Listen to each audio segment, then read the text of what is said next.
bienvenidos to my channel. Yo me llamo Kelly and this is Adventures in Spanish. And I've been preparing students for their GCSE Spanish exam for 10 years. And in this video, I'm going to share with you my top tips on how to get the best grade possible in your exam. ¿Listo? Vamos.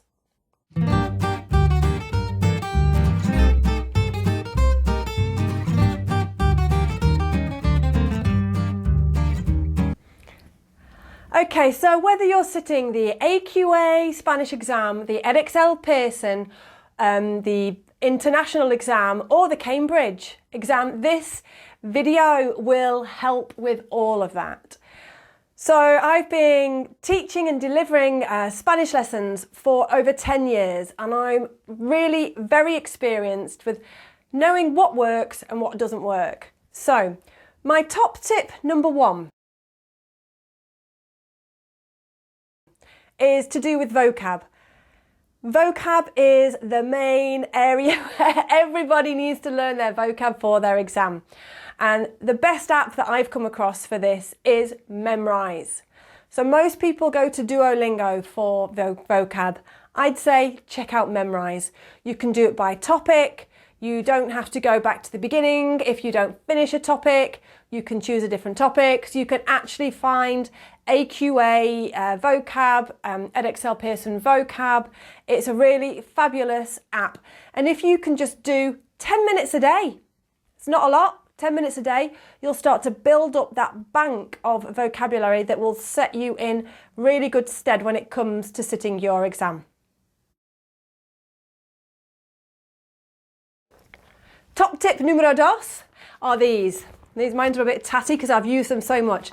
The CGP books, these are fab. Now I know that these are the AQA books. Don't let that put you off. These are fabulous because they have all of the grammar that you need to be able to get a great mark in the exam. The topics in this book slightly very different, or ever so different to, get my words out, are slightly different to the topics in Edexcel and the Cambridge. So, but don't let that put you, they do still cover the very broad topic areas. Yeah, the main reason I like these is for the grammar. And also, this white book has loads of exam style questions in it. It's got the listening, it's got the reading, the writing. It's a really great resource and it'll help make sure that you're ticking the boxes of which topics you need to cover for your exam, and also it'll make sure that you've got all of the grammar you need. Okay, my top tip número tres is listen to Spanish music. Two ways of doing this. So you can either have it on as background music when you're studying, because it's in a different language, it's not going to be as off-putting. And the second way to do it is just to listen to it all the time. Yeah, just have your headphones in, listening to Spanish music. My advice would be to choose 2 or 3 artists and listen to their music. Don't listen to too many different artists. By listening to the same artists, you'll get used to their pronunciation and it will help you understand easier the vocabulary in the songs.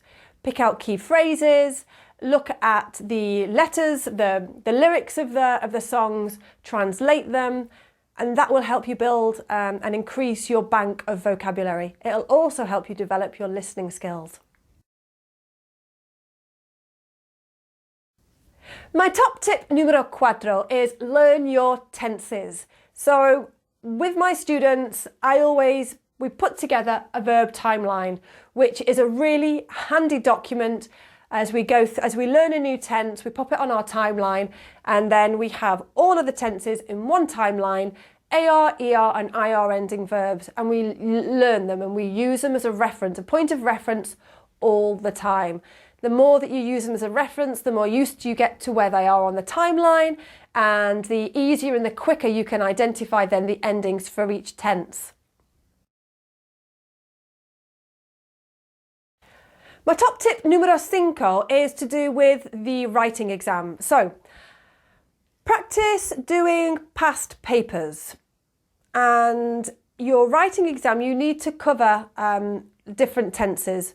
So what you need to do is at the top of the writing question, list the tenses that you want to include in the writing, in your answer to the writing question, and use 2 or 3 different subjects. So for example, in the present, maybe you've written present, preterite, simple future, subjunctive. You want to use the I, the we and the they for each of them. And as you're going through your writing question, as you're writing it, you're writing your answer, tick them off as you include them. That way that you'll know that you've included and you've covered all the tenses that you need to cover in that writing question. Okay, my top tip número 6 is to do with the oral exam. So with the oral exam, you'll be given the opportunity to prepare a photograph that you'll take into the exam with you. My advice is to choose the topic that you find most difficult for this photo. Why? Because you can memorize off by heart what you're going to say about the photo image. And you can memorize answers to the questions, the follow-up questions that your examiner is likely to ask. Once you've done that topic as your photo card, you're not going to be asked that topic again in the rest of the oral exam. So it's really handy way to make sure that you're in control a little bit of the exam. If you choose a photo for one of the topics that you find easiest, like say for example my family, but you find environmental problems really tricky because of the vocab, it's kind of not really going to work because you've already used up the easiest topic for something that you've been able to prepare for, and the harder topic is going to come up and you won't know what questions are going to come up about it. So you have a bit of an idea, but it's much better to have the difficult topic that you can prepare for in the photo and leave the other topics for potluck, really. Okay, my top tip número 7 is past papers. Past papers, past papers, past papers. Do as many past papers as you can. Past paper questions, past papers, and start to time them, Start to work out how long the questions are taking you, how much time you need, and just be prepared. Do as many past papers as you can. That will help you be prepared for how the questions are formed in the exam, so there'll be no surprises. Okay, my top tip número 8, I think we're on 8, is to do some reading in Espanol. Again, it's all to do with vocab. A few ways you can do this. My advice is to set a timer for 20 minutes and do 20 minutes a day if you can, if you have that time. If not, 15 minutes is fine. Get a book or an article or a children's bilingual book and just read in Espanol. Read it in Espanol for 20 minutes, for 15 minutes, and make a note of any new vocabulary. You'll start to build up, it adds to your vocab bank, and the vocabulary is so important.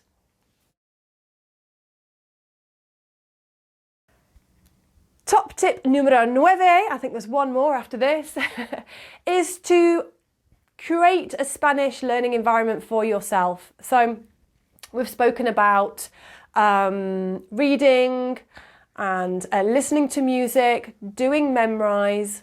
If you can create an environment there where you're kind of immerse yourself in Espanol, especially leading up to the exam, then it will feel a lot more comfortable. You'll feel as if you're already in the zone when it comes to sitting the exam or going in for, preparing for your oral. You could have a go at putting your phone in your settings to Espanol. You might find that a little bit stressful. When you go out, you could put the sat nav on Espanol on your phone and see if it works see if you can guide the person who's driving to where you need to go. You might want to use a route that you practice on a route that you regularly use, just so that you don't get lost. But those are just things that you can do. Have a look at food, menus, maybe cooking some food in Espanol. Just try and immerse yourself in the language as much as you can.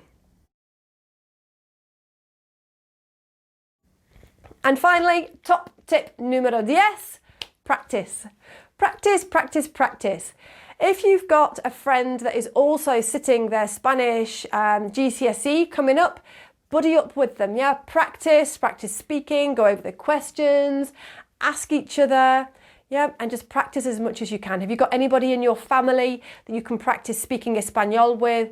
Do you need some tutor support? Especially leading up to the exam, when it gets closer to the exam, you're probably going to need a bit of one-to-one support to go over some past papers, to prepare for the oral. A tutor can also help see what level you're at, where your strengths and weaknesses are, what maybe you need to focus on. And it'll also give you the confidence that you need, because a lot of the time I hear from students very often that they don't think they're going to get a good enough grade, because they don't think they're good enough, that they don't think they're going to do very well. And more often than not, having a one-to-one with a Spanish tutor puts them at ease, helps them realise everything that they do know, gives them a little bit of a boost of confidence. At the same time, a reality check that, this is what we need to do. It's okay, we've got time, let's just get focused and let's smash it. So there we go, my top 10 tips to get the best grade you're capable of in your Spanish GCSE. If you'd like any support with GCSE Spanish, contact me. I've got some availability. I've made a little bit more available, if that even makes sense. So I'm here to support you and your child so that the exam isn't stressful and they do as well as they can. I'm here to help. That's all for now. Well, if you've got any questions, reach out. Until the next one, adios.